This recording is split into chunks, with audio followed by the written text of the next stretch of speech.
तो हमारा जो प्रोजेक्ट था मैंने गिटहब पे पुश कर दिया है, और वीडियोस को मैंने यूट्यूब पे डाल दिया। ठीक है, मैं रोज उसी तरह से डालूंगा और हम थोड़ा स्लो जाएंगे। ठीक है, क्योंकि आपको पढ़ाने के लिए मुझे भी पढ़ना पड़ रहा है, जो मैंने ऑलरेडी बता रखा है। मैं इसमें हूँ नहीं, लेकिन मेरे काम में ये आना है, इसलिए मैं इसको पढ़ रहा हूँ। और यार फास्ट एपीआई तो यार बहुत टफ है यार। प्रेम, क्या कह रहे थे? फास्ट एपीआई मैंने आज दिन भर देखा है। अच्छा अच्छा, वो 4 घंटे वाली वीडियो देखी क्या? फास्ट एपीआई की? हाँ, 4 घंटे वाली देखी यार। तो उसके उसके कोड में मतलब मेरा डेटाबेस नहीं इंपोर्ट हो रहा था। डेटाबेस नाम का एक फाइल बनाया था, वो इंपोर्ट नहीं हो रहा था, लेकिन उसको मैंने इंपोर्ट कर दिया। फिर एसक्यूएल एलकेबी नहीं इंपोर्ट हो रहा था। मतलब अच्छा अच्छा। एसक्यूएल एलकेबी डाउनलोडेड नहीं था, तो मैंने उसको रिक्वायरमेंट डॉट टीएक्सटी में डाल के डाउनलोड करने की कोशिश करी, हो गया। लेकिन फिर दूसरा बग आने लग गया। लेकिन मेरा स्कीमा क्रिएट नहीं हुआ। अच्छा अच्छा। मैं सीएमडी लॉन्च कर रहा हूँ। ओके, अब यहाँ से कोड स्पेस डॉट, इसको लॉन्च करते हैं। रिकॉर्डिंग ऑन कर लो।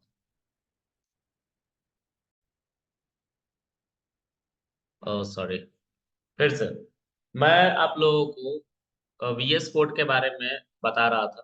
ठीक है, तो वीएस कोड के बारे में मैं आपको जो बताने जा रहा था ये था कि आपके वीएस कोड को आप एडिटर की तरह यूज करते हैं। एडिटर जहाँ पे आप हर तरह के कोड को लिखते हैं और कोड को रन करते हैं। मतलब अब एक एग्जाम्पल की तरह अगर मैं दिखाऊं यहाँ पे, तो ऐसा है कुछ। यहाँ पे मैं लेट्स से एक नोटपैड बनाता हूँ, नोटपैड की एक फाइल बना। This is a notepad file. ठीक है, इसको मैं हटा लेता हूँ। इसमें हम न्यू करके ओपन कर लेते हैं एक और फाइल। ठीक है, कंट्रोल एन कर लेते हैं। ठीक है, ये एक हमारा नया टैब खुल गया। ठीक है, तो इसके अंदर लेट्स से मैंने लिखा प्रिंट हेलो वर्ल्ड। ठीक है, इसको मैं चलाना चाहता हूँ, तो चलाने के लिए मुझे सेव करना पड़ेगा, फिर पाइथन की मदद से चलाना पड़ता है। तो यहाँ पे आप कहीं पे भी डेस्कटॉप पर मैं सेव कर देता हूँ, और इसका नाम दे देता हूँ first dot P Y file. ठीक है, डेस्कटॉप। ठीक है, बिल्कुल ओपन में पड़ा होगा। ठीक है, ये सेव हो गया। तो अब अगर मैं अपने डेस्कटॉप पे जाऊंगा, तो मुझे यहाँ पे first dot P Y file दिख रहा है। ठीक है, अब मुझे इसको पाइथन से चलाना है। ठीक है, एक सेकंड यार, यहाँ पे कॉमा लग गया है क्या? एक बार क्लिक करके खोलना तो इसको। हाँ, नहीं नहीं, कोई दिक्कत नहीं। तो ये हमारा एक पाइथन का फाइल है। ठीक है, इसको चलाने के लिए मुझे टर्मिनल की मदद से चलाना पड़ेगा। ठीक है, तो टर्मिनल से मुझे डेस्कटॉप पे जाना पड़ेगा। अब देखो यहाँ पे डेस्कटॉप हमें दिख रहा है, इतना पाथ तक हमें पहुंचना पड़ेगा, और इसमें ये फर्स्ट डॉट पी वाई नाम की फाइल रखी होगी हमने।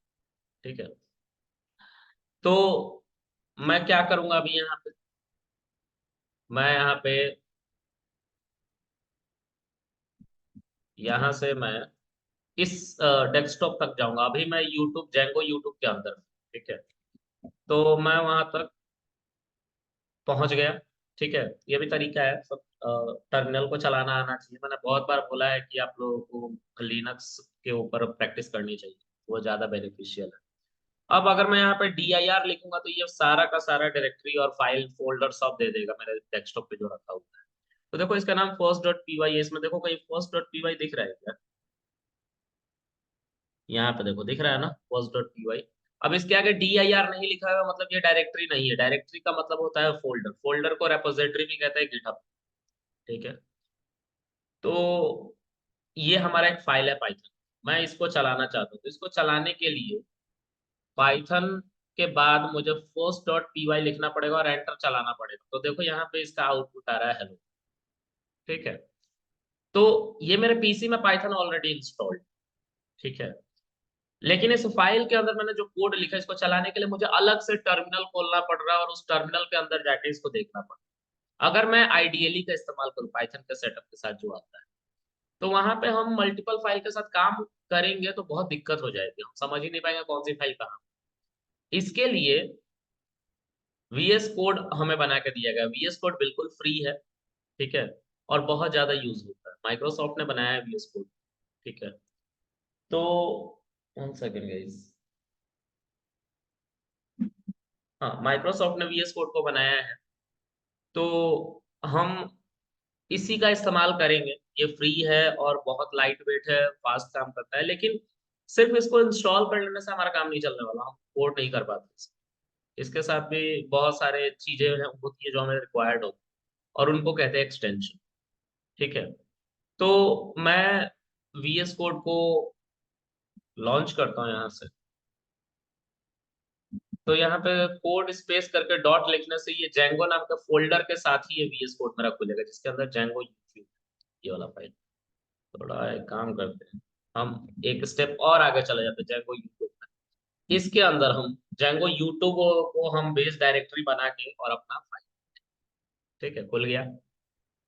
मेरे में पाइथन ऑलरेडी इंस्टॉल्ड था, लेकिन हो सकता है मेरे में HTML CSS जावास्क्रिप्ट, और हमें जेंगो के साथ काम करना है वेबसाइट बनाने के लिए, तो HTML CSS जावास्क्रिप्ट चाहिए।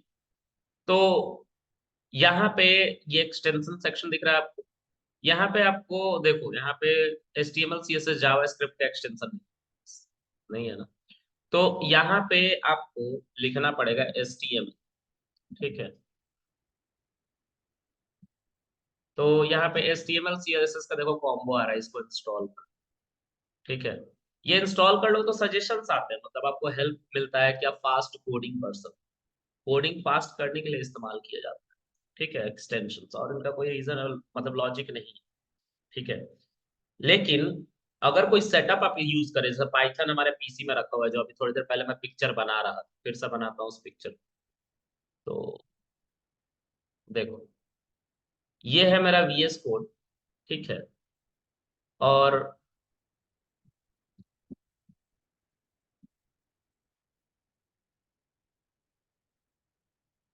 ये है मेरा पाइथन, ठीक है। पता है क्या है, अगर आपको ये अपने में एक इंडिपेंडेंट सेटअप है, ये अपने में एक इंडिपेंडेंट सेटअप है, ये आइडियली है, इसको आइडियली कह लो आप, मतलब इंटीग्रेटेड डेवलपमेंट इन्वायरमेंट, ठीक है, ये एक आईडी कह लो, इंटीग्रेटेड डेवलपमेंट इन्वायरमेंट।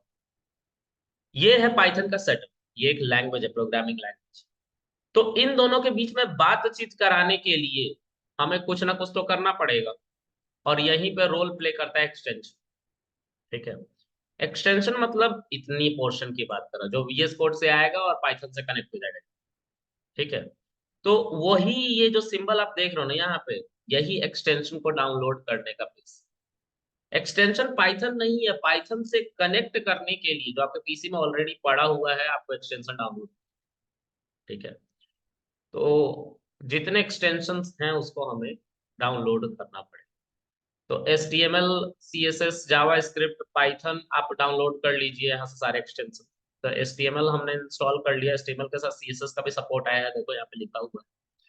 फिर उसी तरह से कुछ और सेटअप है, जैसे हमारा बॉयलर प्लेट हो जाएगा, ठीक है, कहाँ कहीं बॉयलर प्लेट था HTML। सजेशंस आते हैं, बस यही इनका एडवांटेज, ठीक है। तो ये आपको सेटअप इंस्टॉल कर लेने चाहिए, ठीक है। जब आप इंस्टॉल कर लोगे और फिर से यहाँ पे जाओगे, तो इसको जैसे ही इरेज करूंगा मैं, ये दो पार्ट में स्प्लिट हो जाएगा मेरा स्क्रीन। एक है इंस्टॉल्ड, इंस्टॉल्ड का मतलब जितनी चीजें इंस्टॉल्ड, ठीक है, ये अलग, ठीक है, ये सारी इंस्टॉल्ड है। और ये है जो रेकमेंडेड है, जो आपको इंस्टॉल करनी चाहिए। मैं कुछ दिन पहले डॉकर का कह रहा था अपने प्रोजेक्ट के बारे में, ये डॉकर है, ठीक है। ये सब अलग चीजें हैं, अभी आपको नहीं जाना, ठीक है। फिर मैंने वर्चुअल इन्वायरमेंट क्रिएट करके बताया था, बोला था कि हम अपने पीसी में जितने भी सेटअप को इंस्टॉल करेंगे वो हमारे पूरे पीसी से इंटरेक्ट नहीं करेगा, वो सिर्फ इस प्रोजेक्ट से इंटरेक्ट करेगा जो इस फाइल में रखा हुआ है, इस फोल्डर में, ठीक है। मतलब जितनी भी रिक्वायर्ड लाइब्रेरी होगी इस फोल्डर को चलाने के लिए, इस एप्लीकेशन को चलाने के लिए, वो हमें VENV यानी कि वर्चुअल इन्वायरमेंट के अंदर। आप इसका नाम कुछ भी दे सकते हो आपकी मर्जी। ठीक है, मैंने कल इसके बारे में बहुत डिस्कस किया है। ठीक है। अब मैंने कुछ और चीज बतानी थी। कल मैंने प्रोजेक्ट सीधा स्टार्ट कर दिया बस आपको बताने के लिए कि देखो ये प्रोजेक्ट ऐसा स्टार्ट होता है। ये प्रोजेक्ट था कॉलेज नाम। तो मैंने क्या किया था, यहाँ पे आते हैं एक बार जेंगो यूट्यूब के अंदर। इसके अंदर कल VENV हमने बनाया था और फिर हमने एक प्रोजेक्ट बनाया था जेंगो डॉट प्रोजेक्ट कर। जब इसको मैंने बनाया था तो मैंने प्रोजेक्ट का नाम दिया था कॉलेज। अब कॉलेज जो है, कॉलेज पूरा का पूरा प्रोजेक्ट। ठीक है। उस प्रोजेक्ट के अंदर एक कॉलेज नाम का और फोल्डर है। कॉलेज नाम का और फोल्डर है। इस कॉलेज नाम के फोल्डर को एप्लीकेशन कहते हैं। ठीक है। और ये, इसको हम प्रोजेक्ट क्यों कह रहे थे बाहर वाले कॉलेज को, क्योंकि इसके अंदर मैनेज डॉट पीवाई है जो कि हमारा पूरे प्रोजेक्ट को हैंडल करता है, रन करने में हेल्प। मतलब आपको प्रोजेक्ट बना के उसको रन करना है तो यहाँ पे मैनेज डॉट पीवाई है। ये सारे पाइथन के इंपॉर्टेंट कोड रखता है जिससे हम अपने प्रोजेक्ट को रन करा सकते हैं। अगर आप इसको डिलीट मारते हैं तो आप इसको रन नहीं कर पाते, क्योंकि जैसा मैंने बताया था कि जेंगो जो है वो पहले से उसको बिल्ड किया गया है, जो भी रिक्वायर्ड थिंग्स है, इससे आपको स्क्रैच से कोडिंग ना करनी पड़े। जो चीजें बेसिक यूज होनी है वो तो आपको बना के दे दिए थे। और कुछ सिक्योरिटी इम्प्लीमेंटेशंस भी किए गए हैं कि सिक्योरिटी ब्रीच ना हो आपके एप्लीकेशन का। तो हम सभी फाइल सिस्टम के बारे में समझें कि ये फाइल सिस्टम क्या है जो अचानक से बन जाता है। आपको, आपके साथ ये पहली बार होगा कि मुझे जहां तक लगता है कि आप लोग अनडिजरेबल फाइल आपको लगेगा। मतलब आप कभी भी ऐसा प्रोजेक्ट लॉन्च करोगे, जैसे मैंने कल बनाया था प्रोजेक्ट VS कोड पे आओ, तो यहाँ पे आपको दिख रहा हो यही वो कॉलेज है। ये कॉलेज और उस कॉलेज के अंदर एक नया कॉलेज बना था और मैनेज डॉट। अब इसके अंदर जो कॉलेज आप देख रहे हो इसके अंदर अनडिजरेबल फाइल आपको ऐसा लगेगा, क्योंकि पहली बार जब मैं भी पढ़ा था तो मैं भी सोचता था इतनी सारी फाइल क्यों बनी? यार एक फाइल बनाओ उसके अंदर सारा कोड लिखो शुरू से लेकर लास्ट तक और चला। ठीक है। तो इन सब का यूज है, इनके यूज को समझते हैं। देखो, ये जो है आपके प्रोजेक्ट को रन कराने के लिए, आपके पूरे प्रोजेक्ट को, यानी कि जो कॉलेज है और इसके अंदर जो 5 फाइल है ना जो आपस में कोऑर्डिनेट कर रही है, ये इस मैनेज डॉट पीवाई की हेल्प से ही चलता है। तो मैं पहले आपको प्रोजेक्ट रन करा कर दिखाता हूँ जिससे आपको समझ में आए कि चलता कैसे है। ठीक है। तो मैं देखो अभी जेंगो प्रोजेक्ट के अंदर मुझे कॉलेज में पहुंचना है और कॉलेज के बाद मैं इसको रन करूँ। ठीक है। इस कॉलेज में मुझे पहुंचना पड़ेगा। तो फिर उसके अंदर कॉलेज और मैनेज डॉट पीवाई, इस कॉलेज नाम के फोल्डर के अंदर मैनेज डॉट पीवाई नहीं है, देखो बाहर है। ठीक है। तो अगर आपको प्रोजेक्ट को रन करना है तो कॉलेज के अंदर आपका जो कॉलेज डॉट सॉरी ये कॉलेज नाम का फोल्डर रखा हुआ है और इसके बाहर मैनेज डॉट पीवाई रखा हुआ है, तो आपको इस पाथ तक तो आना ही पड़ेगा, कॉलेज तक आपको आना ही पड़ेगा। तो आने के लिए आप क्या करेंगे, तो यहाँ टर्मिनल पे आ जाएंगे CD, और फिर उसके बाद आप लिखोगे कॉलेज। ठीक है।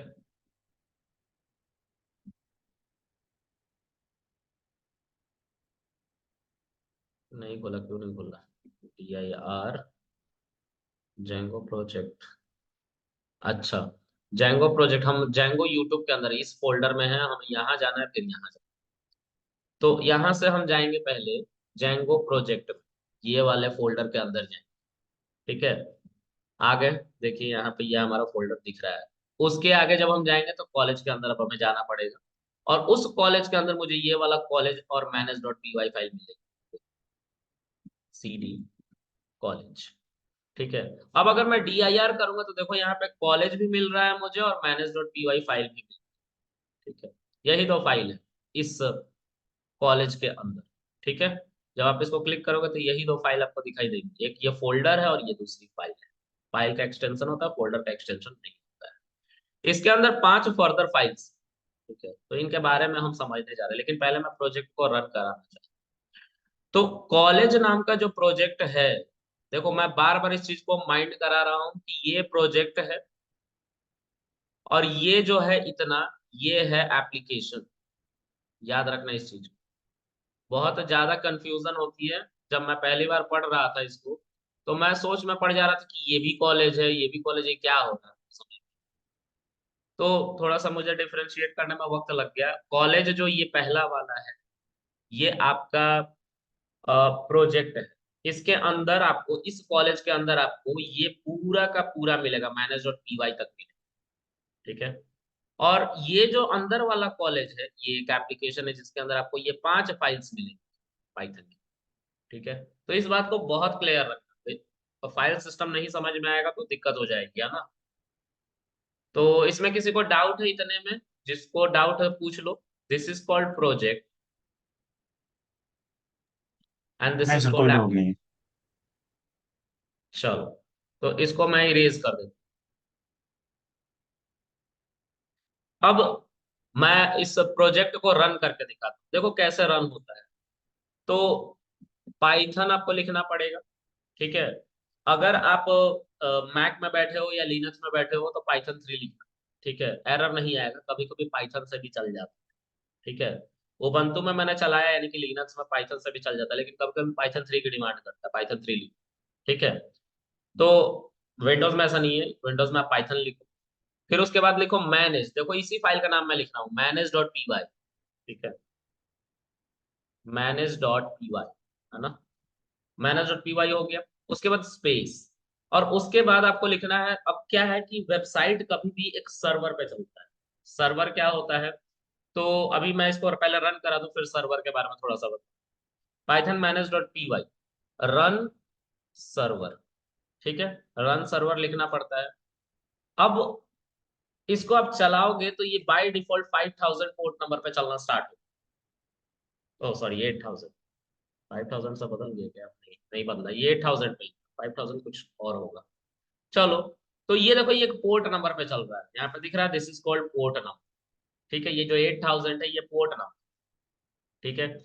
और ये लोकल होस्ट की आईपी है, मतलब आप लोगों को मैंने डेटाबेस कनेक्ट करना सिखाया था जब, तो उसमें एक लोकल होस्ट लिखा था डबल कोट के अंदर। ठीक है, एसक्यूएल को जब कनेक्ट करता था तब।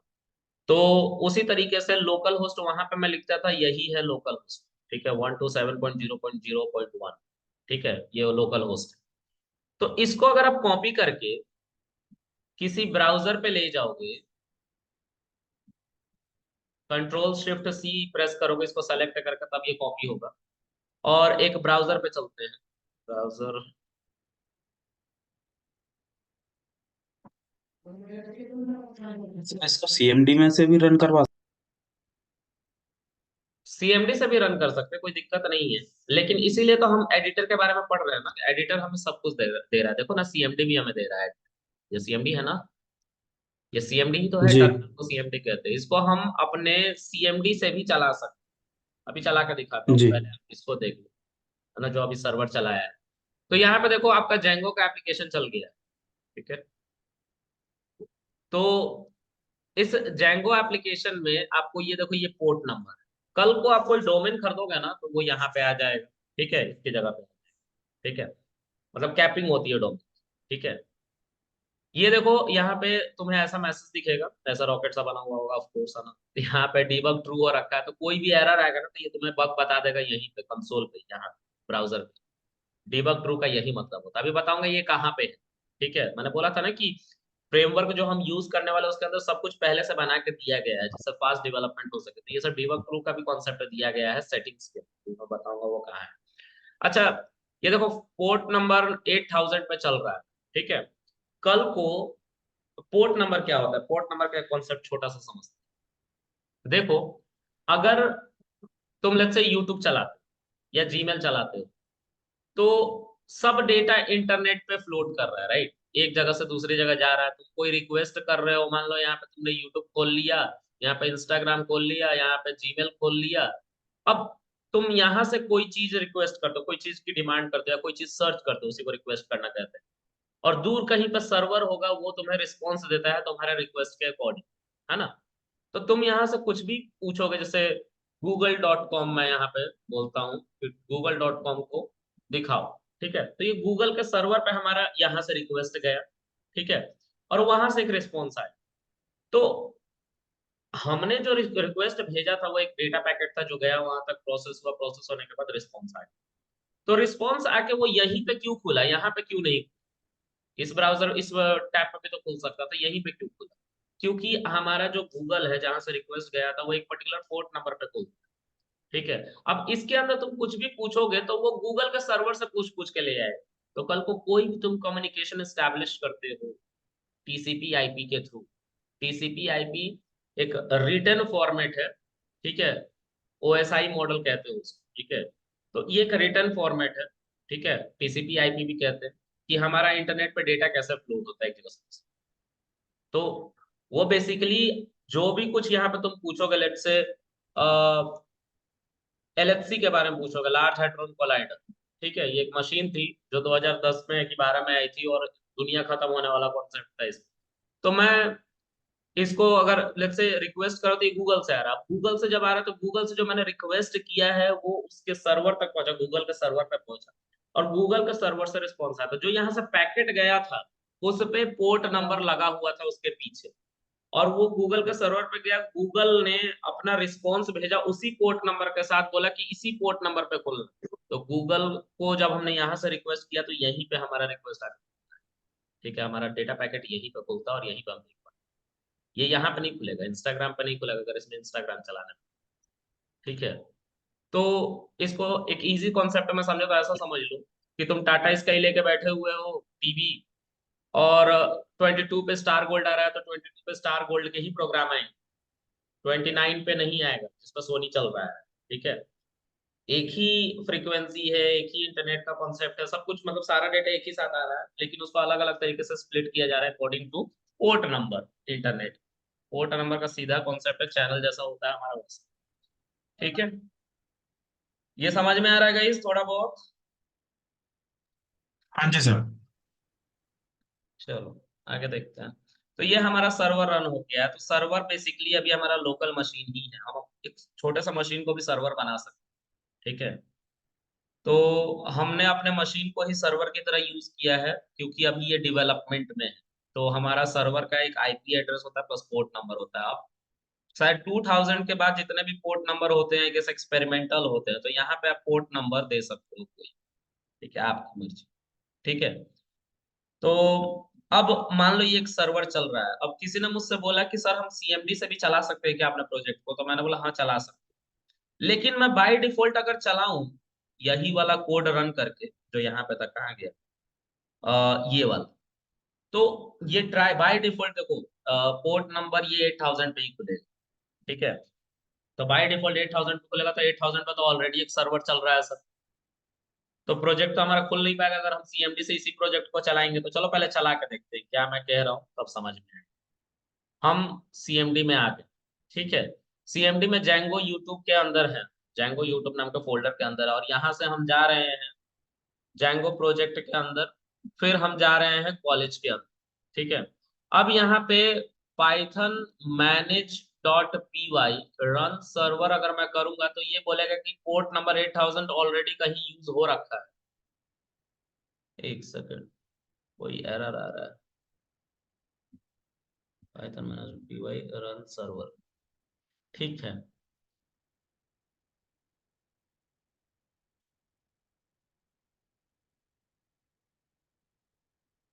अच्छा, ये कह रहा है कि जैंगो है ही नहीं तुम्हारे पीसी, पहले जैंगो को इंस्टॉल करो। तो जैंगो को इंस्टॉल नहीं करेंगे हम, वर्चुअल इन्वायरमेंट को एक्टिवेट कर देंगे। यहाँ पे भी वर्चुअल इन्वायरमेंट आएगा ब्रैकेट में, ऐसा जो यहाँ पे बना हुआ है ऐसा ही उसको एक्टिवेट करना पड़ेगा, तो जैंगो ये डिटेक्ट कर लेगा। तो कैसे करेंगे इसको, हम यहाँ पे लिखेंगे, एक second, C D sorry VENV script, और स्क्रिप्ट एंड एक्टिवेट, ठीक है। देखो ये एक्टिवेट हो गया हमारा, VENV आ गया यहाँ। फिर उसके बाद हम जाएंगे फिर से उसी फोल्डर के अंदर, यानी कि यहाँ पे अभी हम जैंगो यूट्यूब के अंदर है, हमें जैंगो प्रोजेक्ट के अंदर जाना है, फिर कॉलेज के अंदर जाना है। तो CD जैंगो प्रोजेक्ट और कॉलेज ऐसे करके भी हम जा सकते हैं, ठीक है। तो एक बार फिर से मीटिंग सब रिज्वाइन कर लो, मीटिंग बंद होना।